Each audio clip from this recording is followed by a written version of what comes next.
Towel animal explosion.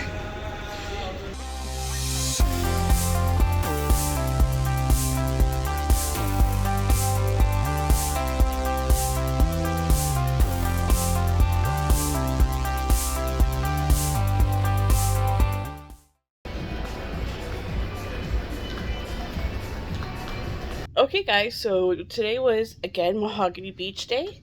So of course we enjoyed the day at the beach. I did get some answers to some of the questions that you guys had about Mahogany Bay. I got the price list for the Blue Lagoon area. I'll put that here. Some more people were using it this time, but it didn't seem to be like very many people were using it. This time we did opt to go for a clamshell because we were with people who really need to be in a lot of shade. And we knew that it was going to be kind of busy on Mahogany Bay because, well, the Celebration alone has over 6,000 passengers. And we were also in port with the Ruby Princess, who I'm not sure how many passengers they have, but that's still a lot more people on Mahogany Bay than when we were here last time, and it was just a Carnival Spirit and we were the only boat in port. So if you get a clamshell or an umbrella, then you're guaranteed to get 2 chairs. But still, even with all the people here, it didn't look like all the chairs were in use. So there was still lots of seating for everybody.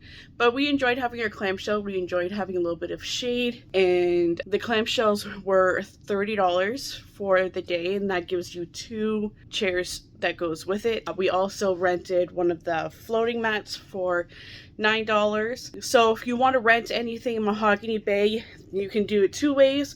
As soon as you get onto the beach, you can find one of the guys in the orange shirt and you can get the rental from them, or you can go to the rental shack, which is once you come through the step onto the boardwalk where the beach area is. If you go to your left, you will see the rental shack. It's where all of the blue floating mats are hanging out. You can get all of your rentals from the rental shack there, and they take cash and they take credit card, and then they'll give you this wristband to show that you have a rental, have paid for a rental. And they actually were enforcing it because our friends are traveling with their mothers, and their mothers were sitting underneath the clamshell because they were pretty much the ones that were using it, watching the kids, and the rest of us were in the water. But they weren't wearing the wristbands, and they actually came around and said, you can't be sitting here without a wristband. Where's your wristband? So yeah, they do enforce it.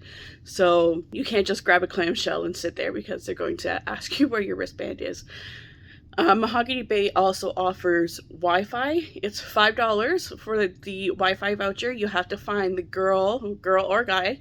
This time it was a girl. She is running around in an orange t-shirt that says Wi-Fi on the back. Just go up to her and ask her for the Wi-Fi, and she'll give you a little piece of paper that has the Wi-Fi voucher on it. So it was a beautiful day again in Mahogany Bay. We all had a great time in the water. The erosion of the shoreline is still there. Luckily, my brother and sister-in-law and our friends knew that, because when we were here last time, we told them you need to bring the kids life jackets because it's very deep. But unfortunately, I saw other parents who weren't aware of this, and they didn't have life jackets for their kids. And a lot of them just had to end up holding their kids, or they had to stay very close to the shoreline. So remember, on Mahogany Bay, it's a drop. It's not as severe as it was last time, but it's still very much there. It's a drop, and it goes very deep to the, was it over your head? At points it was over my husband's head, and he's 6 feet tall. So it goes very deep, like it drops deep over your head, over a 6 foot tall person's head.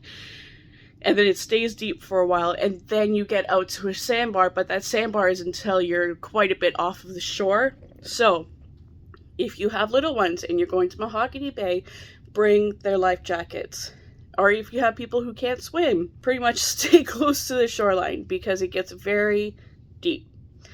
This time we actually got to do some snorkeling, so I went out to the pier with my friend Danielle, and we did some snorkeling, and actually the snorkeling is pretty good. The water was clear. There's lots of corals and rocks, lots of fish. I'll show you in this footage here. I was really surprised by how, like, it's not the best snorkeling I've ever had, but it's good snorkeling. Going off the pier, it's a nice, easy ladder to get down into the water. It makes it really convenient to get in and out of the water over there. So yeah, definitely go snorkeling Mahogany Bay. It'll be worth it. You'll see lots of cool, colorful fish. Now the good thing about Mahogany Bay too is because the sand is so packed in the beach area, it's stroller friendly, it's wheelchair friendly. They actually do have beach wheelchairs available for you if you have mobility issues, but you're able to, I saw people walking around with their walkers and everything, not a problem because the sand is so packed.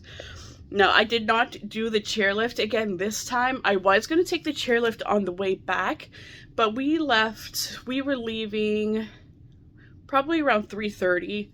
All aboard time was 4:30, and the line was so incredibly long for the chairlift. I'm like, I am not waiting in that line. It will be way faster to walk back up to the port area.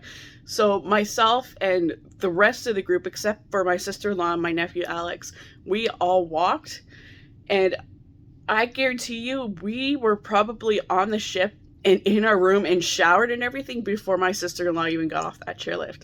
That's how long the line was. The ride itself isn't that long, but the line was incredibly long. So just be aware of that if you're taking the chairlift back. If you're going between like 3 and 4, the line's going to be long because that's when everybody's returning to the ship. So be warned about that. This time when we were returning to the ship, for some reason they were asking us for our ship cards and a photo ID. They didn't do that last time that we were on Mahogany Bay, and they didn't do it to my sister-in-law and my brother when they were returning to the ship.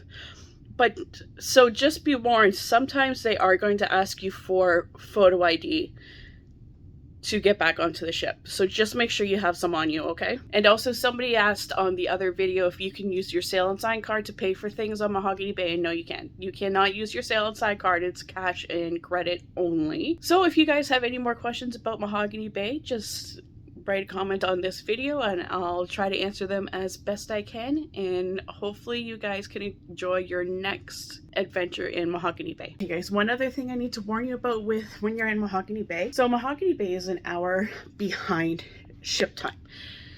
So usually if you leave your phone on airplane mode, it will stay on ship time, but for some reason, and it seems to be mainly iPhone users, their phones and their Apple Watches switch to Honduras time instead of staying on ship time. And that's probably the reason why I think there were so many people late coming back to the boat, was because their phones switched and they didn't realize it. So make sure that you have something, maybe just a normal watch, not a digital watch, set to ship time, so you know what time it is, because if you cruise before, you know that the all aboard time goes by ship time, not the local time, and Mahogany Bay is an hour behind. So make sure you watch out for those times on your devices, on your watches, so that you're following ship time and not local time. So I hope you guys enjoyed this video about Mahogany Bay, and I hope it lets you be better prepared for your next visit to this beautiful port of Mahogany Bay in Roatan, Honduras. I'll see you guys in the next video. Bye now.